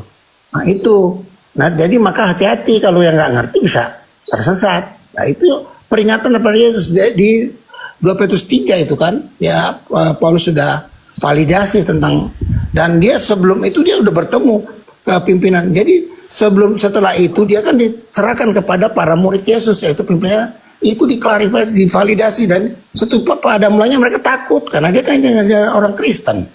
Nah maka dia itu setelah divalidasi oleh Petrus maka semua percaya, dan tulisan-tulisannya dia itu kalau dipahami baik-baik tidak ada yang bertentangan sama ajaran Yesus. Dia mengabarkan Injil kerajaan surga, yaitu Injil kerajaan surga artinya kabar baik, yaitu ya, tentang Yesus sendiri, bahwa dia turun dari surga, bahwa dia yang berhak menjelaskan tentang surga, tidak ada orang lain ya, karena dia langsung dari surga ya. Kalau kita lihat dari Yohanes 6 ayat 38 dia turun dari surga. Yohanes 8 ayat berapa, kamu berasal dari bawah, aku dari atas, itu dia bilang. Banyak sekali ayat dia bilang ya, Yesus bilang. Jadi Injil itu yang diartikan Injil itu kabar baik tentang kerajaan surga atau kabar baik tentang Yesus, itu yang kami pahami seperti itu. Nah, jadi masalah Tuhan dan Allah itu kita ya maaf banyak ada perbedaan pemahaman ya. Kalau kan orang Kristen, Tuhan itu apa? Tuhan itu adalah gelar kekuasaan. Allah itu adalah hakikat. Hakikat, Allah itu hakikat. Nah, kita jelaskan apa itu hakikat, apa itu gelar kekuasaan. Nah, itu kalau kita membahas seperti itu Pak Ustadz. Jadi kalau kita udah paham banget apa itu hakikat, apa itu kekuasaan atau penguasaan atau penguasa, nah itu baru kita apa, oh gini rupanya pemahaman Kristen. Nah begitu Pak Ustadz. Jadi kalau dibilang si Petrus gini, nah saya mau tanya juga, maaf saya tanya, apakah di ajaran Islam, maaf ya, Nabi Muhammad itu pernah mengasih tahu bahwa jangan pokoknya jangan dengar apa yang dikatakan oleh Paulus. Itu pertanyaan saya, mohon maaf ya. Kemudian atau Allah SWT itu mengatakan jangan coba-coba dengar ajarannya Paulus. Nah itu aja yang saya mau tanya. Itu pertanyaan saya. Kalau ada ya tolong kasih ayatnya, dan kita belum tahu. Ya kira-kira begitu Pak Ustadz ya.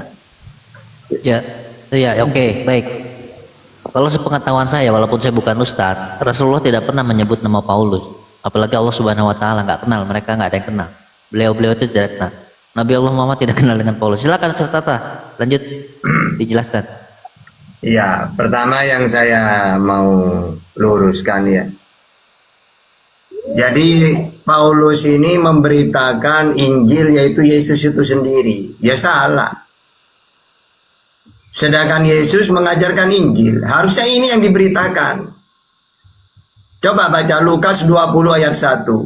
Pada suatu hari ketika Yesus mengajar orang banyak di bait Allah dan memberitakan Injil, datanglah imam-imam kepala dan ahli Taurat serta tua-tua ke situ. Kenapa bukan Injil ini yang diberitakan? Kan Yesus memberitakan Injil. Kok mana? Katanya Yesus sendiri Injil. Yo salah. Injil, Taurat, Al-Quran ini kitab. Maksudnya apa? Ajaran dari Tuhan. Ajaranku bukan dari diriku sendiri, tapi dari Allah yang mengutus aku. Yohanes 7:16. Bagaimana caranya Yesus menerima Injil itu, ajaran itu? Ya dia mendengar. Yohanes 15 ayat 15. Aku menyampaikan segala sesuatu yang ku dengar dari Bapa. Ya Injil itu. Kan jelas Lukas 20 ayat 1 memberitakan Injil dia. Ajaran dari Tuhan. Ya. Nah, terus sama seperti Nabi Muhammad itu loh, dia menerima wahyu Al-Qur'an. Maka sahabat meneruskan hadis-hadis dan Al-Qur'an itu. Bukan sahabat malah ada ajaran baru dari sahabat yang bertentangan dengan Nabi Muhammad. Nah, ini bahaya ini. Kalau Nabi Muhammad udah berpesan, taraktu fikum amroini lan tadillu ma tamasatum bihima kitabullah wa sunnah. Aku meninggalkan dua perkara. Selagi kamu berpegang teguh kepada keduanya, kamu tidak akan tersesat, yaitu Quran dan hadis. Nah, sahabat meneruskan Quran hadis ini. Bukan malah nulis surat-surat lagi seperti Paulus ini. Seharusnya dia memberitakan Injil yang sudah diberitakan oleh Yesus. Sesuai dengan Lukas 20 ayat 1. Yesus memberitakan Injil. Bahkan tua-tua ahli Taurat belajar ke dia. Kenapa bukan ini yang diceritakan, yang diberitakan oleh Paulus? Kok malah dia menciptakan Tuhan baru. Kalau kamu mengaku dengan mulutmu bahwa Yesus Tuhan, ya, dan Allah membagikan dia, maka kamu akan hidup, akan kayak gitu ya. Memperoleh hidup kan gitu loh. Kok lucu ini? Lalu misal kita berpikir orang Islam ya, misalnya pakai pikiran Islam, loh, berarti saya harus percaya ke siapa ini? Percaya, misal di Islam ya, percaya ke sahabat, apa kepada Nabi Muhammad? Kata Nabi Muhammad, Tuhan itu Allah. Allahu la ilaha illahu. Ya, Allah tiada Tuhan selain Dia. Yang Esa, Qul huwallahu ahad. Tidak kelihatan, Al-An'am 103. Tidak serupa dengan apapun, Asy-Syura ayat 11, laisa kamitslihi syai'un. Tiba-tiba ada sahabat setelah Nabi tidak ada, malah mentuhankan Nabi Muhammad. Lalu percaya ke siapa kita? Sama dengan gini, Yesus sudah melantik Yesus menjadi Tuhan. Nah, kita mau percaya ke siapa? Kata Yesus, Tuhan yang benar Allah Bapa, Matius 11:25. Dia di langit, Matius 17 ayat 18 ayat 19, atau Matius 23 ayat 9. Satu-satunya, Markus 12:29. Tidak kelihatan, Yohanes 5:37. Kan jelas kata Yesus ini. Tiba-tiba setelah Yesus tidak ada, dia dituhankan. Nah, pertanyaannya, mau percaya ke siapa kita ini? Mau percaya ke Paulus atau ke Yesus? Sama seperti tadi, kata Nabi Muhammad, Tuhan itu Allah. Tiba-tiba Paulus malah mentuhankan Yesus. Ibaratkan ada sahabat mentuhankan Nabi Muhammad. Nah, tinggal umat Islam mau percaya ke siapa? Kalau percaya kepada Nabi Muhammad, tuhankanlah Allah. Kalau percaya kepada sahabat yang mentuhankan Nabi Muhammad, maka tuh Nabi Muhammad Tuhan. Tinggal orang yang waras pasti memilih apa yang disampaikan Nabi Muhammad, bahwa Tuhan itu Allah. Yesus juga gitu, Tuhan itu Allah Bapa itu. Gitu, kakek Robert ya. Nah, silakan. Aduh, ya oke. Ya udah berkali-kali saya jelaskan ya. Terus nggak dapat kitab kalau di Bible atau di Injil, kitab Injil ya, itu Yesus tidak membawa kitab atau Yesus mendapat kitab Injil, tidak. Yesus adalah membawa kabar tentang kerajaan surga, itu yang dibilang kabar baik atau Injil, kayak gitu kan. Nah, itu yang ditulis oleh para muridnya. Enggak, kakek baca Lukas 20 ayat 1 gimana isu maksudnya? Coba baca kakek. Oke, saya baca ya. Lukas berapa? Lukas 20 ayat 1 coba.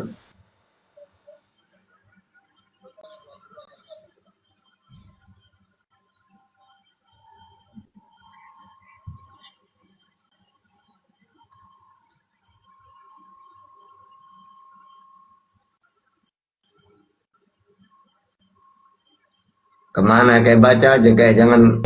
Tunggu. Saya lagi buka ya. Sabar. Lukas 20 ayat 1. ya, 20 ayat 1.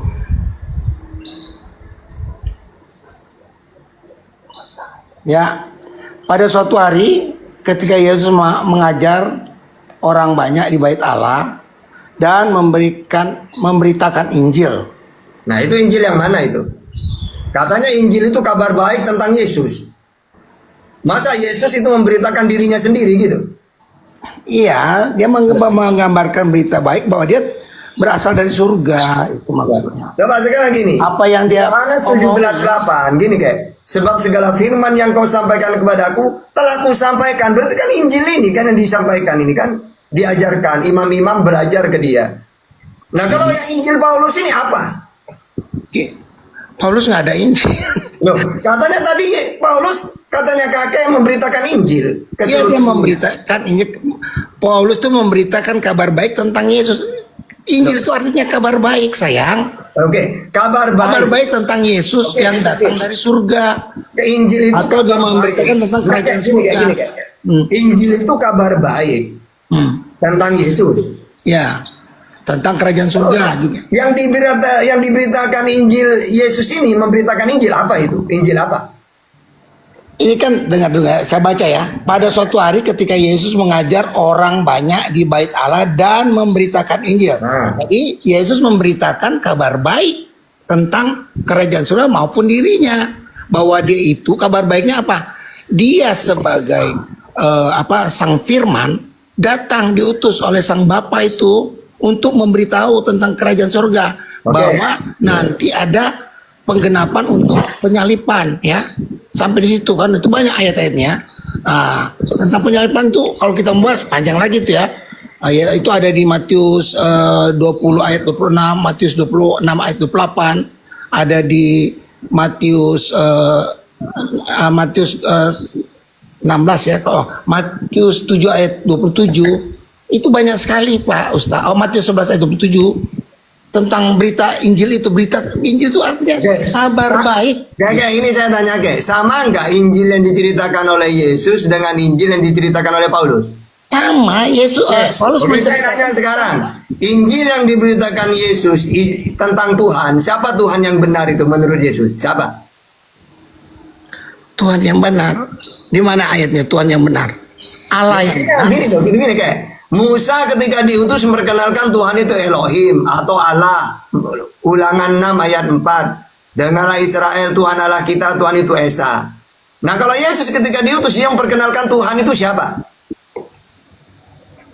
Dia memberitakan, memperkenalkan siapa itu Bapa, siapa dirinya, siapa itu Roh Kudus. Dia menjelaskan itu. Enggak, Bapak itu menurut Yesus siapa Bapak itu? Nah, itu masuk di ajaran itu ya. Bapa itu ada kan ya ada ayatnya. Namun bagi kita hanya satu Allah yaitu Bapa. Dan Itu siapa yang ngomong? Siapa yang ngomong itu? itu si Paulus. Oke, sekarang Yesus yang ngomong coba baca Matius 11:25 coba. Matius 11 ayat 25 ya. Nah, gitu enak nih. Kalau begitu ayat per ayat kan kita bahas enak. Matius 11 ayat 25. Ajaran juru selamat. Pada waktu ayat berapa? 25, 24. Ya. Matius 11 ayat 25 ya. Pada waktu itu berkatalah Yesus, aku bersyukur kepadamu Bapa, ya, Tuhan langit dan bumi. Nah itu, berarti Bapak itu siapa? Tuhan langit dan bumi apa bukan? Bapa itu ada Tuhan langit dan bumi. Nah iya. Nah menurut Paulus yang Tuhan siapa? Gini, apa artinya Tuhan ya? Bapa itu kan kita tahu Allah kan dari jelaskan Bapa itu adalah Allah ya. Allah itu adalah Bapa bukan Bapa itu Allah ya. Allah Bapa itu adalah Allah ya. Itu sang hakikat ya. Nah, di dalam Allah itu atau Bapa itu ada sang firman itu. Ya, yang saya tanya berarti Tuhan itu siapa? Menurut Yesus itu memperkenalkan Tuhan itu siapa? Dirinya atau Bapa? Tuhan dia memperkenalkan Bapa itu penguasa. Terus, kalau Bapa itu adalah Tuhan, Yesus sendiri sebagai apa? Dia sebagai Tuhan, dia sebagai penguasa. Di mana datanya? Kan ada sang Dengarlah Israel, aku ini Tuhan juga loh. Itu di mana datanya? Bukan, dia kan mengutip Ulangan 4 kan ayat 6. Ulangan 4 ayat 6 itu kan. Dia mengutip apa yang dikatakan oleh Musa kan.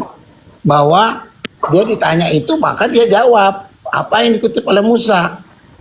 Sema Israel itu kan. Itu dikatakan oleh Musa. Itu yang dikutip oleh Yesus. Oke, tentu, Ulangan 4 ayat 6. Tapi dalam Yohanes 17:3 itu sama di situ. Mengenal satu-satunya Allah yang benar dan mengenal Yesus sebagai utusan. Iya. Ya, berarti hidup yang kekal di situ harus imani Yesus sebagai apa? Jadi gini, Ustaz. Jangan gini, jawab dulu di Yohanes 17:3 itu. Kalau ingin hidup yang kekal harus imani Yesus sebagai apa di ayat itu? Jadi sebagai juru selamat. Coba baca. Ya, saya paham itu ya. Matius, Yohanes 3 ayat 3 ya. Yohanes 17 ayat 3 itu. Ya, inilah hidup yang kekal itu, yaitu bahwa mereka mengenal engkau itu kan maksudnya Bapa. Bahwa mengenal engkau adalah satu-satunya Allah yang benar dan kan, dan Yesus Kristus yang engkau utus ya. Berarti Yesus sebagai apa di situ? Allah yang benar itu kalau Ya, Yesus sendiri di situ sebagai apa? ini sebagai utusannya Bapa. Nah, itu hidup yang kekal. Berarti Gini Pak Ustadz, kalau kita bahas itu ayat itu, hidup yang kekal itu kalau cuma Bapa itu satu-satunya engkau satu-satu Allah yang benar, itu nggak satu-satunya engkau satu-satu Allah yang benar. Feedback. Halo? Ya, lanjut. Tadi feedback. Ya, oke. Iya, sudah. Jadi ayat itu 17:3 ya, Yohanes 17 ayat 3. Kalau dia cuma berhenti engkau, bahwa mereka mengenal engkau satu-satunya Allah, enggak lengkap itu. Jadi harus. Dan sekarang kakek carikan ayat perbandingan bahwa hidup yang kekal itu mentuhankan Yesus. Cari ayat lain coba, ada nggak? Hidup yang kekal mentuhan, enggak ada mentuhan. Yesus pemberi hidup Ada, kekal. kenapa? Yesus pemberi. Yang ada tidak dipakai, yang tidak ada kok malah diada-adakan, gimana? Dengar dulu Pak Ustadz. Yesus pemberi hidup yang kekal.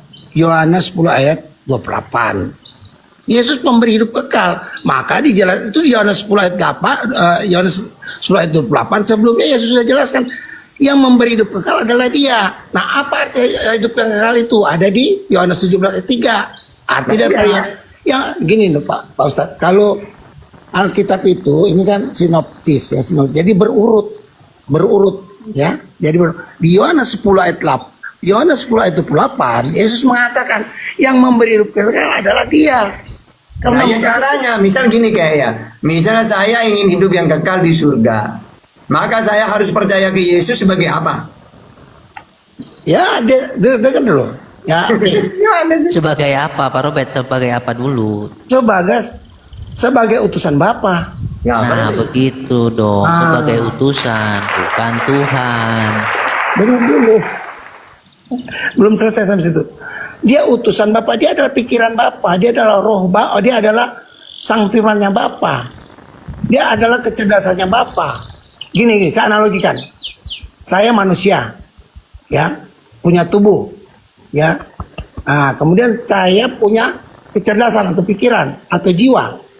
Saya mengutus jiwa saya atau pikiran saya menyampaikan. Gini, Ustadz Tata kenal saya karena saya mengutus, saya punya perkataan kan. Oh, itu Pak Robert atau kakek Robert. Apakah yang saya utus itu pikiran saya itu bukan saya, atau itu pikirannya orang lain atau binatang? Oke. Sekarang gini. Itu kalau sama analogi. Kalau kita Kalau kita pakai data, kalau kita pakai data, firman itu kan perkataan Tuhan. Perkataan Tuhan itu tidak pernah menjelma, diterima oleh Yesus. Sebab segala firman yang kau sampaikan kepadaku telah kusampaikan kepada mereka. Aku menyampaikan sesuai dengan apa yang ku dengar. Berarti perkataan Tuhan ini tidak pernah menjelma, diterima oleh Yesus, diterima oleh Musa. Karena utusan itu penyampai firman, Yohanes 3:34. Nah, firman itu apa? Perkataan Tuhan. Keluaran 34:28, Yeremia 15:16, Yeremia 34:28, Yehezkiel ayat 3, Yehezkiel 3 ayat 4. Nah, sekarang saya minta datanya pakai Yehezkiel 3 ayat 4. Nah, sekarang saya coba kayak sekarang ini ya. Firman itu perkataan Tuhan. Ini ada di Keluaran 34:28, Yeremia 15:16, Yeremia 30 ayat 4, Yehezkiel 3 ayat 4. Nah, sekarang kakek carikan datanya bahwa firman itu kecerdasan. Di mana datanya? Coba. Halo, maka saya pakai Yohanes 1 ayat 1 ya sampai 14 itu ya, Di atau mana kecerdasan di situ? Mau tidak ada kecerdasan di situ. Firman, sebab pada mulanya firman. Nah, firman itu apa? Perkataan Tuhan. Mana datanya? Keluaran 34:28, Yeremia 15:16, Yeremia 30 ayat 4, Yehezkiel 3 ayat 4. Jadi pada mulanya firman. Firman itu perkataan, tidak pernah menjelma. Diterima oleh Yesus perkataan itu. Nah, sekarang tadi kakek ngomong, firman itu adalah kecerdasan. Di mana datanya? Firman itu kecerdasan. Oke, kalau saya kembali ke Yohanes 1 ya, Yohanes 1 itu kan pada mulanya adalah sang firman ya, atau NRK Hanologos itu kan, paham nggak? Itu adalah logos atau ilmu atau pikiran Allah, itu logos itu. Mana datanya itu logos itu pikiran Allah? Ya coba cari aja datanya, literatur ada itu. Hologos, dia adalah hologos ya. Itu kan dijelaskan, kita kan lagi bahas Yohanes. Nah, Yohanes 17. Hologos itu perkataan, Pak Robert. Ya. Hologos itu perkataan. NRK, hologos berarti perkataan. Hologos itu perkataan. Sudah, saya jelaskan. Jadi saya biasa kasih ini aja deh, pemahaman dulu ya. Hologos itu adalah sang firman yang menghasilkan perkataan atau remata. Jadi perkataan yang keluar dari mulut itu remata atau rema atau relasi, ya. Kemudian ditulis jadi grape. Itu juga dibilang kalau di bahasa Indonesia semua dibilang firman.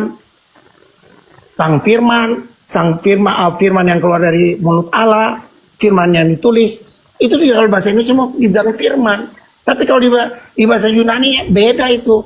Memang semua hologos itu adalah sang firman yang menghasilkan perkataan Allah, itu yang menghasilkan remata. Itu ada di Yohanes 17 ayat 8 itu yang diterima oleh Yesus. Kemudian ditulis namanya grape, firman yang ditulis. Ini yang belum mungkin bapak-bapak paham. Bukan perkataan itu remata kalau bahasa Yunaninya. Remata. Kalau yang ditulis namanya grape, firman yang ditulis. Firman yang menghasilkan remata, yang menghasilkan kata-kata, itu namanya sang firman, hologos. Itu dulu kita pahami, jangan, oh firman itu perkataan Allah. Iya, itu namanya remata kalau di kami. Itu yang keluar dari mulut Allah. Tapi yang menghasilkan remata itu adalah sang firman, hologos. Itu kalau kita, maka saya mau bicara masalah itu. Jangan langsung itu, maka Ustaz Tata kan saya udah kasih tahu 4 tahun yang lalu itu. Masa lupa lagi. Jadi jangan dibilang itu perkataan Allah kalau di kami disebut remata. Tapi ditulis di bahasa Indonesia tetap firman, perkataan Allah yang keluar dari mulut Allah, itu namanya firman, juga dibilang firman. Padahal itu aslinya remata. Perkataan Allah yang keluar dari mulut Allah itu namanya remata, ditulis juga firman. Paham nggak? Jadi kita harus bedakan. Kalau kami orang Kristen, beda itu perkataan Allah dan sang firman. Sang firman itu adalah pikiran Allah atau logos, makanya disebut logos.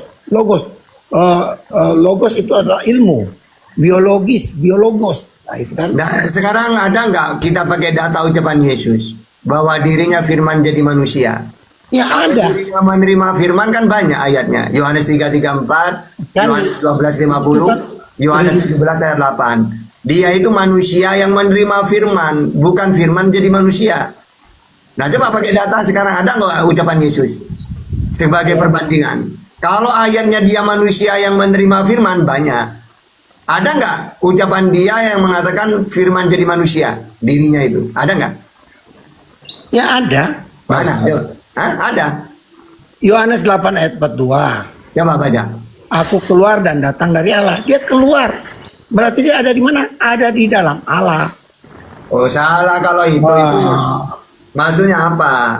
Sama Kemudian dengan dia jawab lagi. Waktu dia itu tanya sama dengan lagi. gini, kayak gitu loh. Sama dengan gini, 1 Yohanes 4 ayat 4. Kamu berasal dari Allah anak-anakku. Atau 1 Yohanes 4:13. Kita tetap di dalam Allah. Atau di dalam Yohanes 17:14. Mereka bukan dari dunia, sama seperti aku bukan dari dunia.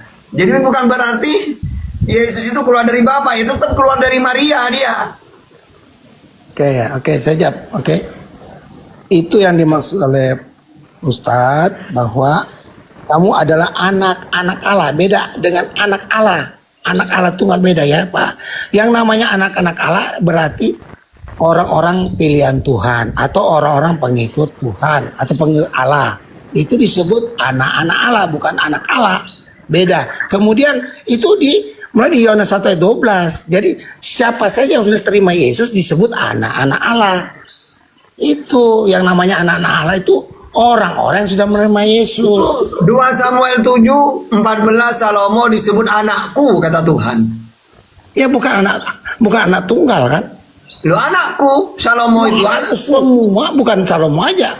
Dia bilang sama Israel ada anakku. Berarti kalau anak Allah itu Israel ada sekarang saya nanya. Apakah anak Allah itu Israel ada sekarang nanya.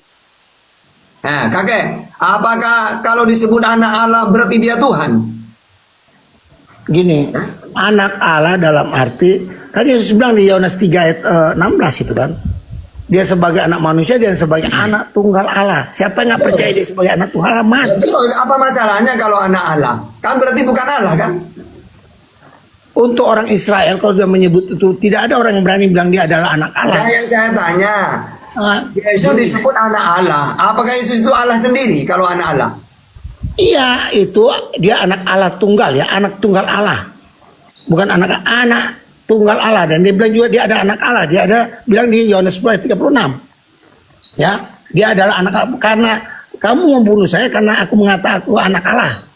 Karena siapa saja yang mengaku di depan anak orang-orang Israel dia anak Allah akan dibunuh. Enggak salah itu. Karena itu menyamakan diri dia dengan Allah. Enggak kata siapa. Wong anak Allah itu banyak kok. Baca dong Yohanes. Orang yang membawa damai disebut anak Allah. Matius 5 ayat 9. Kita mau bahas anak Allah atau gimana? Jadi gini loh, kalau Israel ingin membunuh Yesus itu karena mereka ini tidak mau mengikuti ajaran Yesus. Coba baca Yohanes 8:37. Kamu ingin membunuhku karena kalian tidak mau mengikuti ajaranku. Iblislah bapakmu. Jadi Yesus itu tidak mau dia dibunuh. Bahkan Ya, yang karena kamu membunuh tidak Yesus- mau mendengar firmanku, bukan ajaranku. Jangan dipotong-potong dong. Karena kamu tidak mau mendengar iya. firmanku. Kata Yesus gini loh, kayak para nabi ini memang suka dibunuh oleh Paulus Israel. Coba baca Wahyu 16 ayat 6. Mereka suka membunuh para nabi. Jadi ketika Yesus mau dibunuh, sama seperti nabi-nabi yang lain yang mereka bunuh itu. Iya, itu yang sudah ungkapkan di Matius 23 ayat 34 ya kalau nggak salah ya. Ayat 34 atau Ya berarti dia dibunuh karena dia ngaku nabi. dengar ya, saya baca deh. Saya baca. Matius 23 ya. Wah, kita baca. Ini kata Yesus loh. Ya. Kenapa? Ya, Matius 23 ya. Kita baca ya. Yesus kan ngaku nabi juga. Tunggu dulu. Ya, tunggu dulu sayang. Matius 23 ya.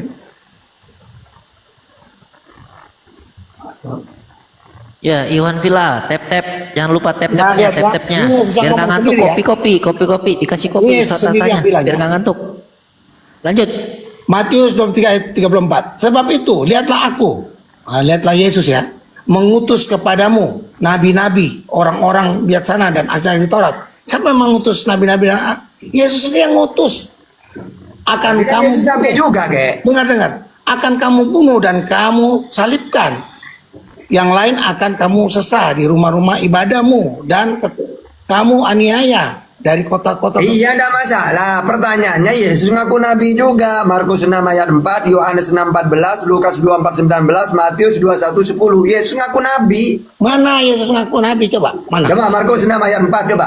Ya Markus 6 ayat 4 ya. Sekarang kita buka. Markus 6 ayat 4. Banyak ayatnya. Ya, Markus 6 ayat 4.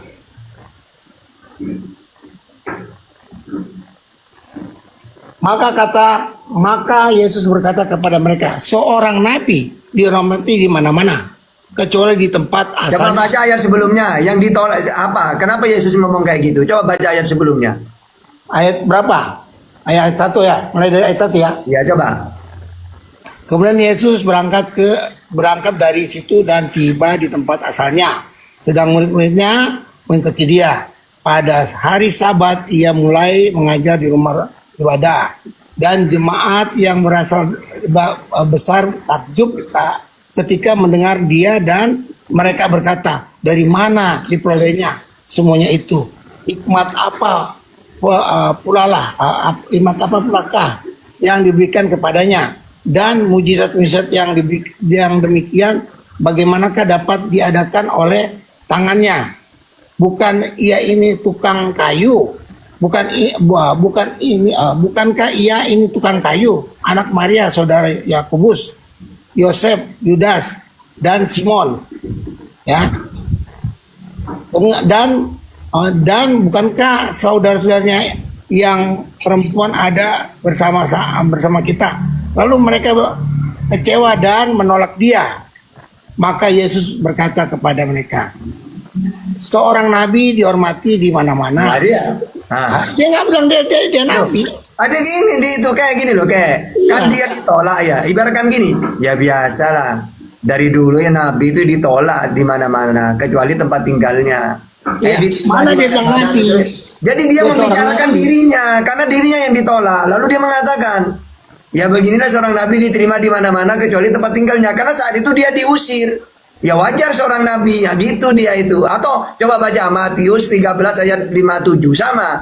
Lalu mereka 13 ya. Jadi kan Yesus nggak pernah bilang dia nabi ya. Matius 13. Loh, kan dia yang ditolak, Aku dia yang nabi. diusir. Kalau dia bilang seperti aku nabi ditolak. Dia kan bilang Sekarang dia gini, oke, kenapa dia mengatakan hal kayak gitu? Coba di ayat 4 itu kenapa Yesus mengatakan beginilah seorang nabi diterima? Kenapa dia mengatakan kayak gitu?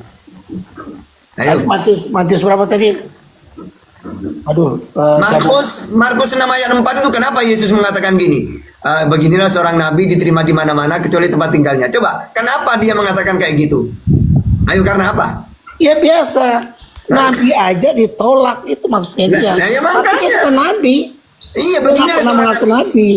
Nah, karena dia itu ditolak, makanya dia mengatakan ya beginilah seorang nabi diterima di mana-mana kecuali tempat tinggalnya. Dia mengucapkan dirinya sendiri ketika ditolak bahwa dirinya nabi, udah biasa gitu loh.